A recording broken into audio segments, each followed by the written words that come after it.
दोस्तों, हिंदू धर्म में नवरात्र के 9 दिनों की अवधि बहुत ही महत्वपूर्ण मानी गई है।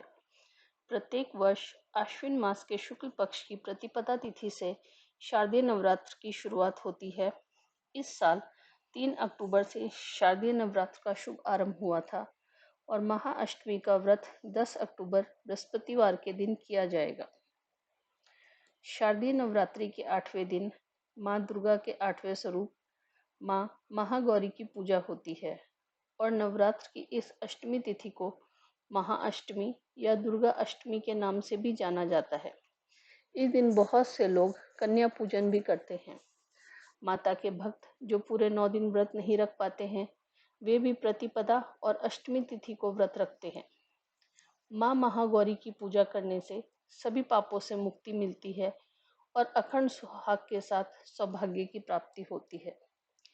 नमस्कार दोस्तों, आप सभी का स्वागत है मेरे YouTube चैनल हिंदी का ज्ञान सागर में।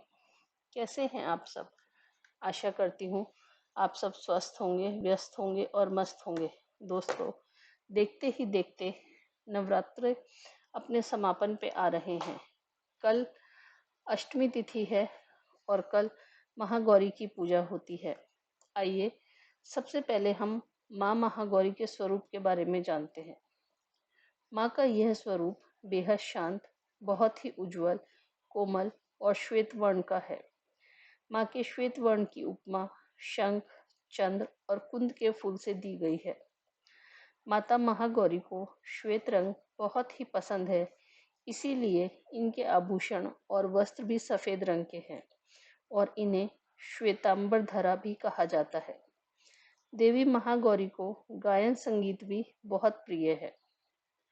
माँ का वाहन वृषभ यानी बैल है, इसीलिए माता के इस रूप को वृषारूढ़ा भी कहा गया है। माँ की 4 भुजाएं हैं। इनके ऊपर वाला दाहिना हाथ अभय मुद्रा है, जबकि नीचे वाले हाथ में माँ ने त्रिशूल धारण किया हुआ है। ऊपर वाले बाएं हाथ में डमरू और नीचे वाला हाथ वर मुद्रा में है। माँ के हाथ में डमरू होने के कारण इनको शिवा भी कहा जाता है। दोस्तों, माँ महागौरी की पूजा बहुत ही महत्वपूर्ण मानी जाती है। कहा जाता है कि जो भी साधक माँ की पूजा करते हैं, उनके सभी पापों का नाश होता है और उनके जीवन में शांति, समृद्धि और सुख की प्राप्ति होती है। माना जाता है कि माँ की उपासना से स्त्रियों को सौभाग्य और उनके वैवाहिक जीवन में सुख शांति मिलती है। माँ महागौरी की कृपा से व्यक्ति के जीवन से सारे संकट और दुख दूर हो जाते हैं। माँ महागौरी अपने भक्तों की हर प्रकार की मनोकामनाएं पूर्ण करती हैं। आइए माँ की पूजा विधि भी जानते हैं क्या है।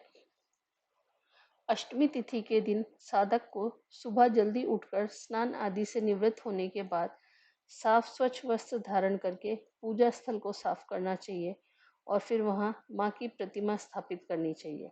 इसके बाद माँ को सफ़ेद रंग के वस्त्र और फूल अर्पित करने चाहिए। फिर माँ का तिलक करके उन्हें नारियल और काले चने का भोग लगाना चाहिए। अंत में माँ की आरती करनी चाहिए और फिर कन्या पूजन करके व्रत का पारण करना चाहिए। दोस्तों, माँ महागौरी से जुड़ी हुई 2 व्रत कथाएं हैं और इस वीडियो में हम दोनों ही व्रत कथाएं जानेंगे। आइए सबसे पहले व्रत कथा की बात करते हैं। पहली कहानी माँ पार्वती और भगवान शिव जी से संबंधित है। इस कहानी में देवी महागौरी को एक अविवाहित कन्या के रूप में दर्शाया गया है जो 16 साल की है। माँ ने इस रूप में भगवान शिव को पति के रूप में प्राप्त करने के लिए वर्षों तक कठोर तपस्या की थी, जिससे उनकी त्वचा पर धूल मिट्टी जम गई थी और उनका वर्ण कालिमा युक्त हो गया था।